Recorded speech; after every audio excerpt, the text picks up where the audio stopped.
Bueno, buen día a todos. Gracias por la invitación al doctor Arévalo. Y en realidad, como el tema de la consulta intraoperatoria es muy amplio, decidimos limitarlo al estudio del ganglio centinela, que seguramente les interesa a todos. La próxima. Pásalos todos. Ha habido una evolución histórica en la cirugía axilar, ya que en las últimas décadas ha habido como una gran evolución en el manejo quirúrgico de la axila. Hasta la década de los 80, el vaciamiento axilar era el gol estándar para la estadificación, y a partir de la década de los 90 se introduce la biopsia de ganglio centinela en los pacientes con axila clínicamente negativos, o sea, clínicamente N0. Si el ganglio centinela es negativo o hay un compromiso limitado, por ejemplo, células tumorales aisladas o micrometástasis, se puede evitar la disección axilar, la cual va a ser reemplazada por el tratamiento adyuvante de radioterapia o quimioterapia en los casos indicados.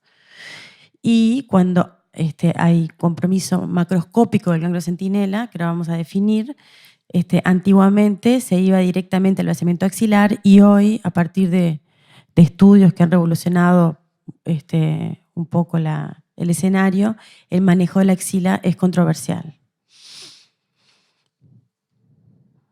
Pásamelas todas. Entonces, ¿por qué se estudia el ganglio centinela? En todos los órganos, no solo en la mama, el ganglio centinela es el primer ganglio al que va a drenar la lesión. Porque en la mama es el sitio más probable de metástasis axilar, porque hay un drenaje linfático con patrón ordenado que alcanza primero el ganglio centinela. Eso se repite en otras topografías, en otros órganos. Entonces, el ganglio centinela en la mama es negativo, se presume que la axila va a ser negativa, y con eso podemos evitar el vaciamiento axilar. Y es un procedimiento estadificador mínimamente invasivo. Lo favorable es que ya desde hace muchos años se sabe que no hay diferencias significativas en la sobrevida global, la sobrevida libre de enfermedad, ni en la recurrencia ganglionar, comparando el ganglio centinela con el vaciamiento axilar. La próxima. Y además el ganglio centinela tiene menor morbilidad, aunque la tiene, no es cero, pero tiene menor riesgo de linfedema, déficit de movimiento del hombro, de seroma, que son complicaciones mucho más frecuentes con el vaciamiento axilar. Pásamelos todos. En el estudio intraoperatorio, el ganglio centinela lo identifica el cirujano. Hay dos maneras: con el radiotrazador, el radiofármaco, o con el azul, el colorante Blue Dye, o incluso en algunos centros hacen ambas técnicas para identificarlo. Todos los ganglios los ganglios no centinela, pero que se palpan, también deben ser extirpados en el intraoperatorio, y el patólogo tiene que estudiarlo también en el momento de la consulta intraoperatoria. ¿Cómo se estudia el ganglio en el intraoperatorio? Hay dos métodos: la citología por impronta y los cortes a congelación. Cualquiera de los dos métodos puede ser utilizados, depende de la experiencia del patólogo y de cada centro. Si bien, como vamos a ver la próxima, el estudio por citología es más recomendado porque tiene ventajas que ahora vamos a ver. ¿Qué son? Se obtiene un buen detalle citológico, la tinción es rápida, es mucho más rápido que el corte a congelación, y no se pierde tejido.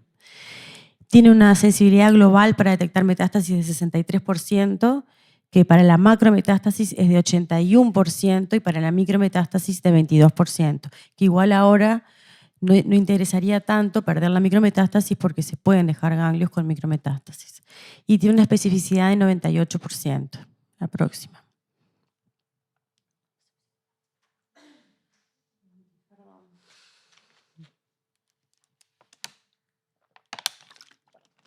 El objetivo de la consulta intraoperatoria del ganglio centinela es detectar al menos la macrometástasis, que es la que mide más de 2 milímetros y se puede visualizar. Antes el vaciamiento axilar se hacía siempre, y ahora hay que evaluar otros factores por un estudio que hace ya unos años que está en boga, que es el ACOSOG Z0011, pero que en nuestro medio todavía no se dejan las macrometástasis. Seguimos. ¿Cómo se estudia? Cada ganglio, sea centinela o paracentinela, todos los ganglios que nos dé el cirujano en el intraoperatorio lo cortamos de forma seriada cada 2 milímetros, hacemos citología por impronta de todas las caras, se colorean con hematoxilina y eosina, que es un método rápido, y luego se fijan inmediatamente las rodajitas del ganglio linfático en formol tamponado al 10% para el estudio en diferido. La próxima. Ahí vemos, pásame otra más, así vamos viendo cómo se hace. Ahí recibimos el ganglio centinela, que el cirujano lo repera, el que en el intraoperatorio tiene mayor cantidad de radiofármaco, que se identifica con el aparato de medicina nuclear que está en la sala de operaciones, lo identifica como el ganglio centinela 1, con un hilo, y así sucesivamente el 2, el 3, todos los ganglios que vayan sacando, y los que tocan, pero que no han captado el radiofármaco, son los paracentinela. Después nosotros sacamos la grasa cuando vemos la cápsula del ganglio y lo cortamos en forma transversal cada 2 milímetros, ponemos cada lonja del ganglio, pasa a la próxima, apoyamos la lámina, o sea, hacemos una aposición, una citología por aposición, pasa a la otra, damos vuelta con la pinza cada una de las lonjas y volvemos a hacer otra citología, así estudiamos toda la superficie del ganglio, la mayor superficie posible del ganglio. Cuando hacemos cuando hay un vaciamiento axilar en diferido, no se estudia, se estudian, o sea, es mucho menos, cada ganglio se corta a la mitad, se incluye y se hace una sección. O sea, el ganglio centinela tiene un estudio exhaustivo y mucho más cuidadoso que los ganglios del vaciamiento axilar. Entonces, este sería el ganglio centinela 1, se van a obtener 2 extendidos, el ganglio centinela 2, 2 extendidos de cada cara, de cada una de las caras. La próxima. La importancia es que hay que fijarlo inmediatamente, porque si no se altera, y los artefactos por desecación pueden dar errores en la interpretación. La próxima. Esos son el sistema para colorearlo, que es muy rápido, con hematoxilina y eosina. La próxima.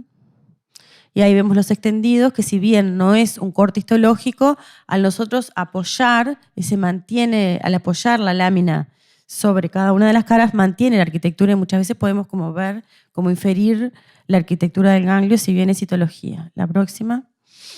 Entonces ahí vemos todo lo que es violeta, los puntitos violetas son los linfocitos, y se ven los espacios que vendrían a ser como de los folículos. Acá vemos un folículo linfoide. La próxima. Estas son, acá vemos un acúmulo folículo linfoide, los linfocitos, algunos más grandes activados, que hay que saber que reconocerlos para no confundirlos con células epiteliales. La próxima.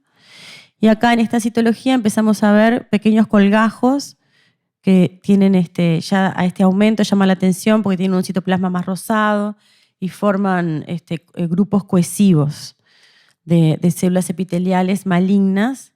La próxima. Ahí tenemos uno y tenemos otro, la próxima. Y a mayor aumento, así es como se ven las células epiteliales que tienen esa característica, que son algunas en grupos y otras poco cohesivas. Cuando nosotros encontramos esto, tenemos que volver a mirar cuidadosamente el ganglio, todas las caras, buscando si vemos algún nodulito pequeño, que a veces hasta 2 milímetros, o sea, de a partir de 2 milímetros es más fácil verlos. Si son muy chiquitos no los vemos. Entonces, si no vemos nada macroscópicamente y contamos hasta 200 células, son células tumorales aisladas. Y ahí el cirujano no hace más nada y espera el diferido del ganglio centinela y no hace el vaciamiento axilar. Cuando contamos hasta 1000 células, sabemos que puede ser una micrometástasis, tampoco hace nada. Si nosotros ya vemos que hay muchos colgajos y miramos el ganglio y ya identificamos un área sospechosa, bueno, ahí ya podemos decir que es una macrometástasis y ahí sí se puede hacer el vaciamiento axilar. siempre igual el ganglio va a ser estudiado en diferido. Y eso lo tiene que saber el paciente, que puede haber cambios después de los hallazgos en el intraoperatorio. La próxima. Después se incluyen identificados en los cassettes, ganglio centinela 1, ganglio centinela 2, centinela 3, paracentinela 1, todos los fragmentos, y se fijan inmediatamente en formol tamponado al 10% para el estudio en diferido. La próxima. Las desventajas del corte a congelación, que en algunos centros siguen haciendo corte a congelación, pero que no es que esté mal, pero las desventajas que tiene es que la calidad de las secciones es baja, entonces las pequeñas metástasis no son detectadas. Se ve mucho más fácilmente una micrometástasis o células tumorales aisladas con una citología que con un corte a congelación. Y además hay pérdida de tejido y consume mayor cantidad de tiempo. Tiene una sensibilidad para detectar metástasis global de 56%, para macrometástasis de 92%, la próxima, y para micrometástasis es mucho más baja que la citología, o sea que perdemos las lesiones pequeñas. La próxima. Falsos negativos ocurren y en general 8 a 20% es cuando no la vemos la metástasis. ¿Y por qué puede ser? Porque es muy pequeña o porque el ganglio es muy grande. Cuando es un ganglio enorme, ya sabemos que si hay algo chiquito es muy probable que lo perdamos. O cuando hay sustitución adiposa, cuando hay mucha grasa en el ganglio, también es muy difícil identificar las células tumorales. La próxima. Y los falsos. Otra causa de falso negativo puede ser el carcinoma lobular, porque a veces las células son tan de bajo grado que se pueden confundir con los linfocitos y aparte tienen un patrón de células sueltas, no forman grupos a veces y los podemos perder. La próxima. Y los falsos positivos, que esto sí es lo que hay que tratar de que no ocurra, porque si uno dice un falso negativo, no la viste, se puede volver a operar, pero el falso positivo después no era, ya se le sacó la axila en la paciente, eso ya es más complicado. Y por suerte, menos del 1% de los casos, y hay muchas células que pueden simular células epiteliales malignas, como los histiocitos, células reticulares, células linfoides activadas, los linfocitos desecados, que eso es lo que hay que tratar poner la lámina enseguida en alcohol para fijarla. La próxima. Ahí es esta es una citología nuestra, de un caso que se demoró en fijar, lo hicimos de nuevo en el momento, pero miren cuando se demora en fijar cómo queda las células, los linfocitos que parece que tuvieran citoplasma y pueden simular un compromiso metastásico. La próxima. Acá vemos una citología bien fijada, donde se ven todos estos puntitos son los linfocitos y estas más grandes son las células reticulares y histiocíticas. También acá no se ven, pero también puede haber células, linfocitos activados que hay que saber reconocer para no confundir con células malignas. La próxima. Bueno, y en diferido nosotros estudiamos el ganglio centinela según el protocolo del Colegio Americano de Patólogos. La próxima. Que lo que hay que hacer es el muestreo adecuado para detectar las macrometástasis que son mayores de 2 milímetros. Esto ya lo dijimos todo, eso lo hicimos todo en el intraoperatorio. Y vamos a examinar al menos un nivel de hematoxina y eosina. Nosotros seguimos haciendo 3 niveles, pero el Colegio Americano... ¿Eso qué quiere decir? Que después que está el bloque, ya que está el bloque pronto, de parafina, se hace un corte. Y eso con un solo corte podría ser suficiente según las recomendaciones de ahora. Nosotros seguimos haciendo 3 cortes, o sea, profundizamos, levanta otro corte, se profundiza de nuevo y se levanta otro corte. Así tenemos mayor posibilidad de detectar las micrometástasis o las ITC. Como el impacto clínico es mínimo, ahora se está tratando de que ya se podría dejar de hacer. Pero por ahora, como todos los periodos de transición, si uno lo hace, no está mal. Nosotros lo seguimos haciendo. Y no se realiza, que antiguamente en un momento usaban inmunistoquímica, ahora no se realiza inmunistoquímica de rutina en ganglio centinela para buscar metástasis. La próxima. Bueno, como para definir los conceptos, células tumorales aisladas o ITC son cuando los grupos de células que vemos en la citología o en el corte son menores a 0,2 milímetros, no más de 200 células. Y lo importante es que en el TNM esto es un N0, no se considera metástasis. La micrometástasis es cuando es mayor de 0,2 milímetros, pero menor a 2 milímetros, o más de 200 células, hasta 1000 células. Y se considera en el TNM un N1 MIC. Y la macrometástasis, que sí ya se considera un N1, es cuando mide más de 2 milímetros. La próxima, otra más. Acá vemos la cápsula del ganglio, el tejido adiposo, perinodal, la arquitectura del ganglio y a nivel del seno subcapsular una metástasis, una micrometástasis, no hay reacción estromal, que tiene que medir menos de 2 milímetros. La próxima. Y acá vemos macroscópicamente un ganglio completamente sustituido. Todo esto blanco, firme, duro, es la metástasis. La próxima. Y acá vemos, todo esto es el tumor, el carcinoma, acá también, todo carcinoma, y acá queda un remanente de ganglio linfático, esta es la cápsula y acá está el tejido adiposo, la próxima.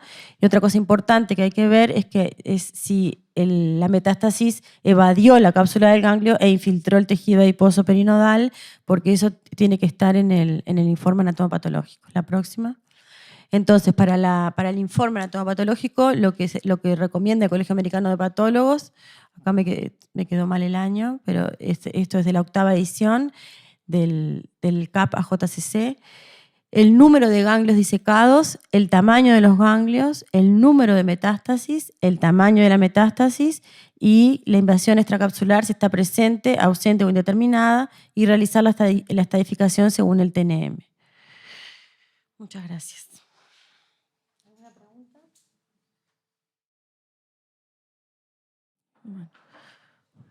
Bueno, vamos ahora a ver los aspectos anatomopatológicos del carcinoma ductal in situ y después vamos a hablar del invasivo. El carcinoma ductal in situ es una proliferación neoplásica de células epiteliales atípicas que tiene las mismas alteraciones clonales que el carcinoma invasivo de mama, pero que está limitado a la membrana basal del ducto y a las células mioepiteliales. No pasó ni la capa de la membrana basal ni la capa de células mioepiteliales, por lo tanto no tiene invasión del estroma.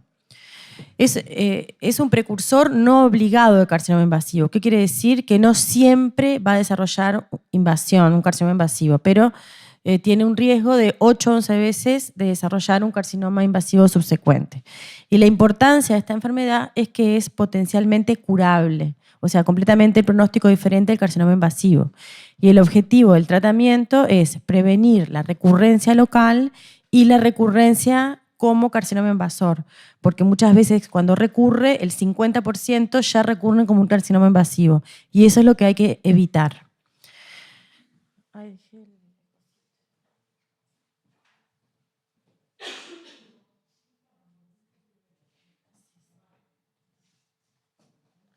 Entonces acá vemos la membrana basal, que es esto rosado, las células mioepiteliales, que son las blanquitas que están por afuera, y toda la proliferación atípica de células epiteliales atípicas que llena y distiende el ducto y los acinos, pero que no infiltró, no rompió, todavía no infiltró el estroma, que es lo que estaba por afuera. Estos son linfocitos. La próxima.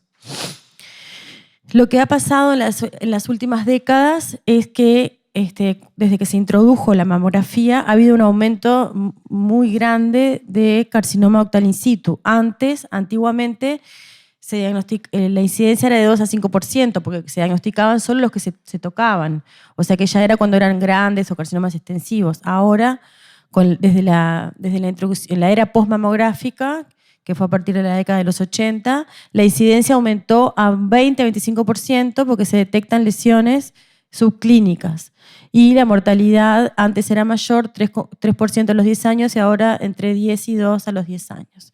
Los factores de riesgo, la edad, historia familiar, nuliparidad, primaparición tardía, menopausia tardía, tratamiento hormonal en la posmenopausia, los pacientes que tienen el BRCA mutado, la densidad mamaria aumentada.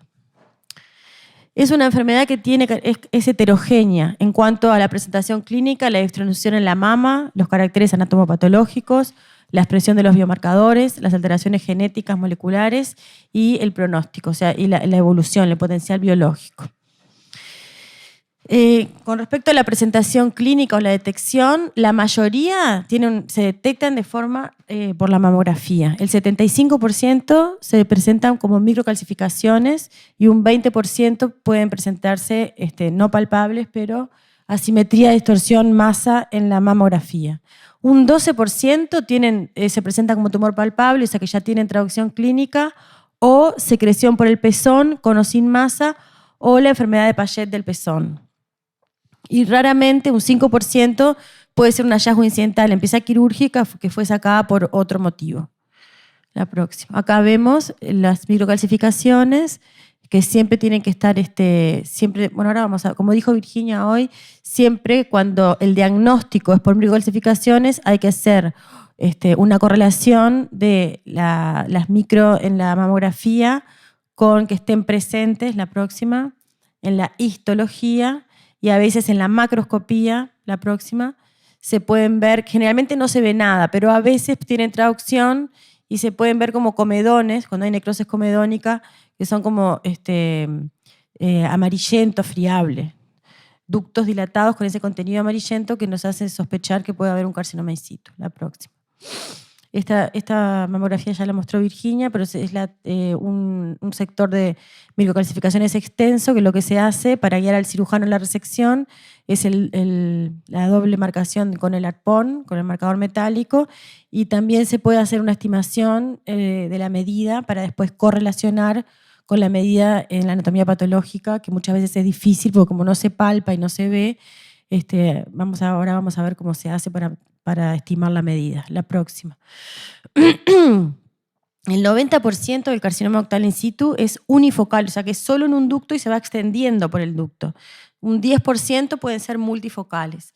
Pero el compromiso del ducto a veces es discontinuo. Quedan gaps de 5 a 10 milímetros y eso es importante tenerlo en cuenta para el cirujano cuando va a obtener un margen adecuado.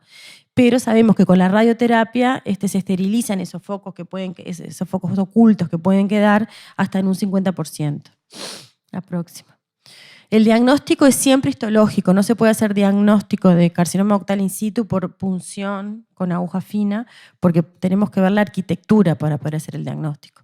Y porque la citología es igual en un carcinoma ductal in situ, un carcinoma infiltrante, las células son iguales. Se puede hacer en biopsia por aguja gruesa, como ya se habló, o en piezas de resección, lumpectomía, mastectomía sectorial, resección guiada por arpón o radio guiada, que es el ROL o el Radio Guided Occult Lamp Lesion, que son las dos maneras de que se pueden ubicar las lesiones no palpables. Y siempre, como ya se dijo, cuando es el diagnóstico, o sea, la presentación clínica es por microcalcificaciones, tenemos que confirmar que las microcalcificaciones están en la muestra y en lo posible incluir por separado los cilindros que tienen las microcalcificaciones. Y lo mismo en la pieza de resección, la próxima y la próxima. Acá se hace mamografía de la pieza, acá está el área de microcalcificaciones guiada por el arpón, se hace la mamografía y para poder después orientar el mapeo macroscópico. La próxima. Cuando es una resección sectorial, como ya se dijo, repetimos, reperado más, es muy importante los reperes. Tinta china en las diferentes caras para poder orientarnos los márgenes y después ver la distancia de la lesión al margen. Secciones perpendiculares a la superficie entintada para el estudio histológico y siempre la correlación con la imagenología, la próxima. Acá vemos una pieza de resección, un hilo medial, 2 hilos anterior, 3 hilos, falta uno superior, con el arpón. Después se ponen los colores, los diferentes colores en las diferentes caras, siguiendo el protocolo, y se hacen secciones seriadas cada 2 milímetros. Después se ponen todas las lonjas en orden, se identifican con números y se identifican los diferentes anterior, posterior y los diferentes márgenes, vemos superior, inferior, anterior, posterior, derecho, izquierdo, para poder se hace una documentación fotográfica y después se hace un esquema, la próxima, un esquema para poder después ver en qué fragmentos hay carcinoma ductal in situ, poder estimar el tamaño del carcinoma ductal in situ y poder ver la relación con los márgenes. Y como los márgenes están identificados con los colores, vemos después a cuánto está del medial, a cuánto está del externo, a cuánto está, y así para poder hacer el informe anatomopatológico. La próxima. Acá vemos cada fragmentito identificado, que va a estar guiado por el dibujo que nosotros tenemos, y se hace el estudio completo de la lesión. O sea, como no se ve, hay que incluir todo el material. Si viéramos la lesión, ahí es distinta la macroscopía. Estos son para lesiones que no se ven y no se palpan. Y la próxima, y acá vemos, estas son las láminas también identificadas y nosotros vamos informándose guiados por el esquema y por la foto que tenemos de la macroscopía. A veces son casos muy extensos y por eso llevan su tiempo tanto de procesamiento, porque son muchos fragmentos y tienen grasa, y también después de poder mirar todas las láminas e interpretarlas. Son piezas complejas, tediosas.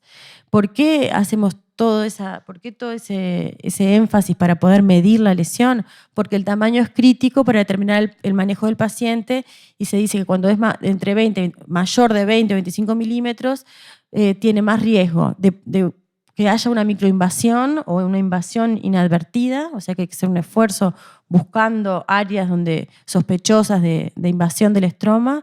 Puede haber más riesgo de multicentricidad, de que puede haber metástasis axilares, probabilidad de enfermedad residual luego de la resección, márgenes próximos o positivos y mayor riesgo de recurrencia local, que es lo que hay que tratar de evitar. Estas son las diferentes maneras de diferentes sistemas para medir el tamaño de la lesión cuando no se palpa, cuando es por microcalcificaciones. Acá vemos los puntitos que están ahí, del Colegio Americano de Patólogos. En general nosotros utilizamos la sección seriada, como vimos, con la foto y el dibujo. La próxima. Esto es un informe donde recibimos una pieza guiada por arpón, acá, de microcalcificaciones de mama derecha.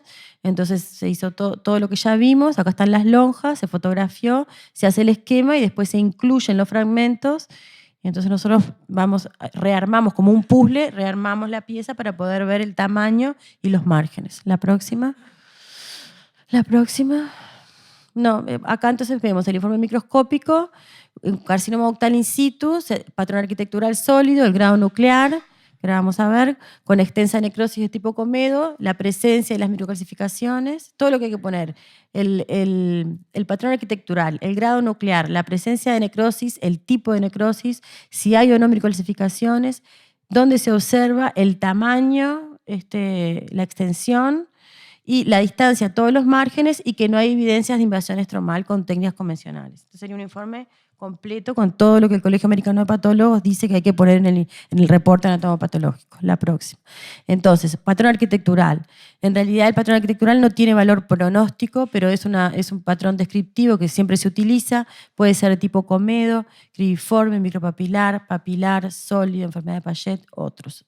Lo más importante es el grado nuclear. El grado nuclear se divide en grado 1, 2 y 3, o sea, bajo, intermedio o alto, según estas características, los núcleos más bizarros y los núcleos más monótonos, y intermedio el grado 2. Eso tiene valor pronóstico. La próxima. El tipo de necrosis, que puede ser necrosis focal, necrosis de pequeños foquitos, o la comedonecrosis, que es esa necrosis expansiva que da ese aspecto macroscópico que veíamos hoy en la foto del ducto con ese contenido amarillento, que esto es de peor pronóstico. El tamaño, la extensión, que ya vimos cómo se hace, la presencia de calcificaciones siempre, y si no están, que no están, presencia o ausencia de las calcificaciones, y el estado de los márgenes quirúrgicos. El índice pronóstico de Van Nuys, que el Colegio Americano de Patólogos ya no lo recomienda, pero todavía vemos que en muchos lugares todavía se sigue haciendo, pero ya no se recomienda hacer. Y también es un índice que intenta determinar la agresividad del carcinoma ductal in situ y la probabilidad de la recurrencia local. La clasificación patológica divide a los que son de bajo grado, 1 o 2 sin necrosis, a los que son de bajo grado, 1 o 2 pero con necrosis, y todos los grados nuclear 3 tengan una necrosis. Esto es lo que nosotros tenemos que informar.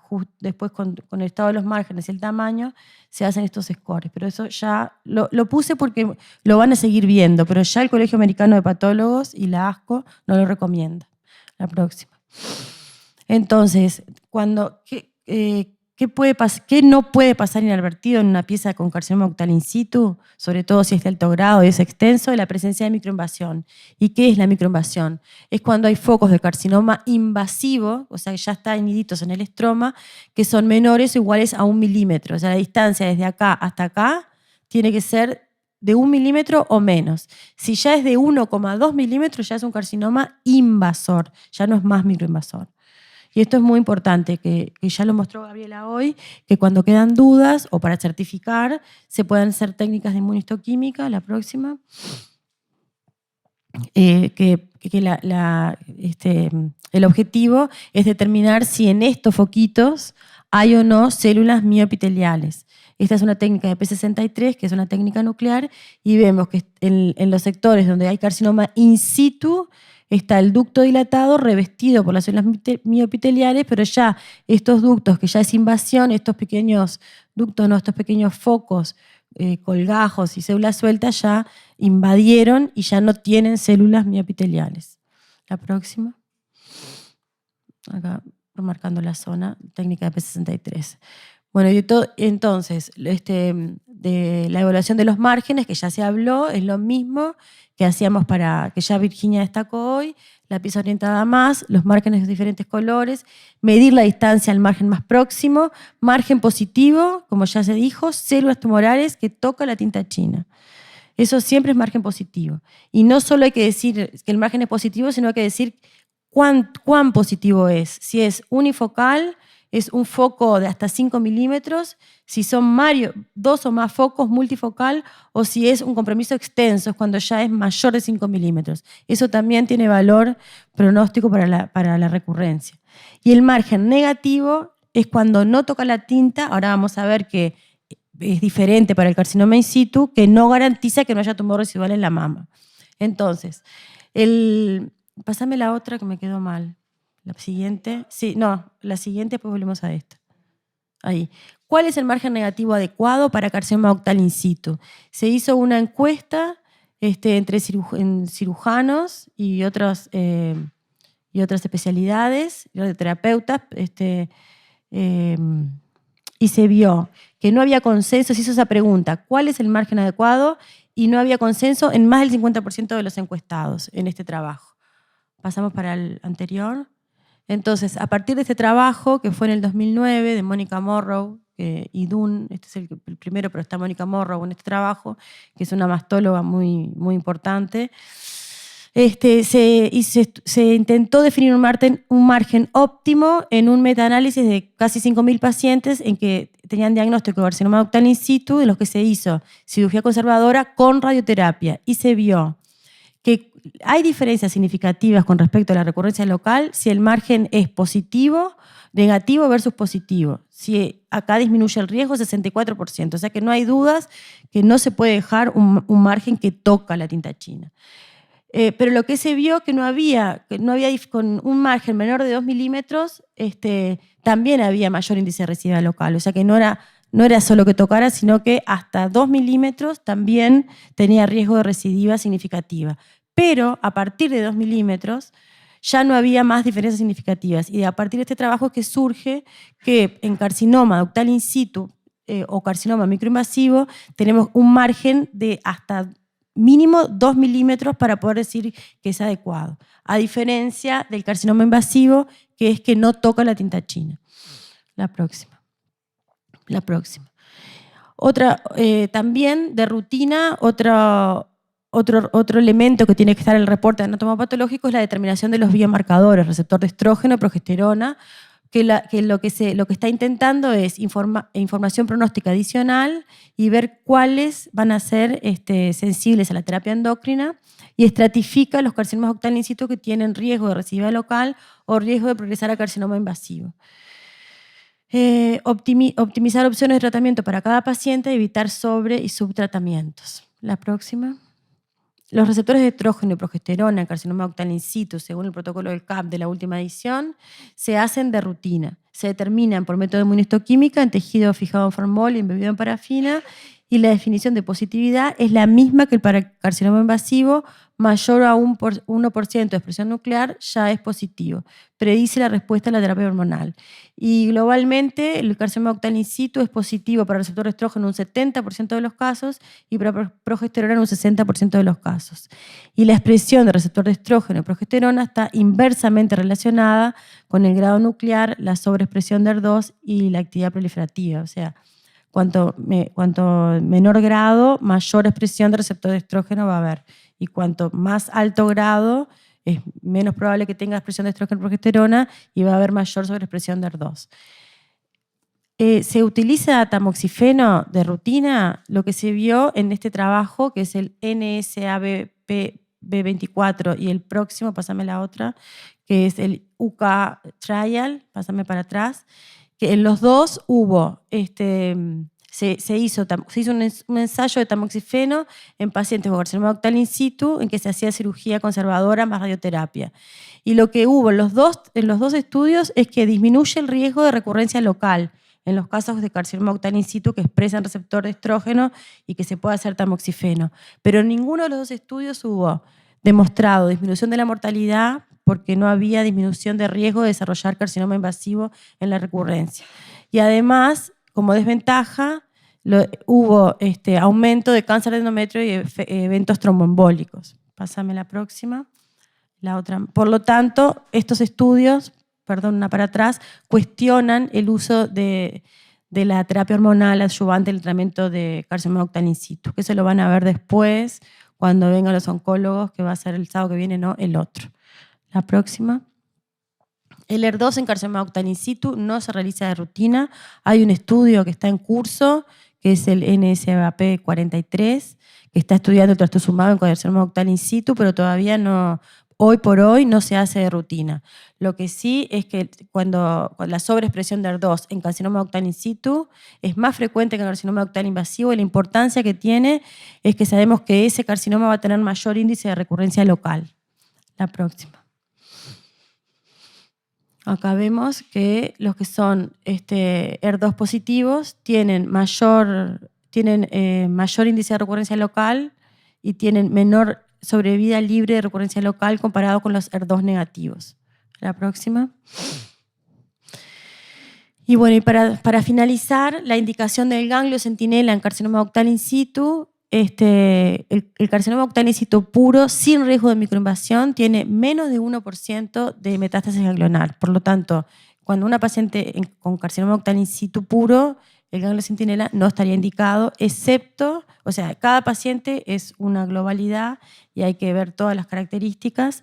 Y en aquellos casos donde puede haber riesgo de microinvasión, como los casos que forman masa palpable o masa en la mamografía, las áreas extensas de carcinoma ductal in situ, que dijimos mayor de 20-25 milímetros, cuando hay multifocalidad, bueno, el tamaño, cuando se va a realizar mastectomía, ahí también, si se va a realizar mastectomía, tiene indicación, o sumado a un alto grado nuclear del carcinoma ductal in situ en la biopsia, un grado nuclear 3, en estos casos se discute en equipo multidisciplinario, como siempre, como ya se habló, y estaría indicado el ganglio centinela en carcinoma ductal in situ, que si no, no está indicado, porque es una enfermedad que todavía no invadió el estroma.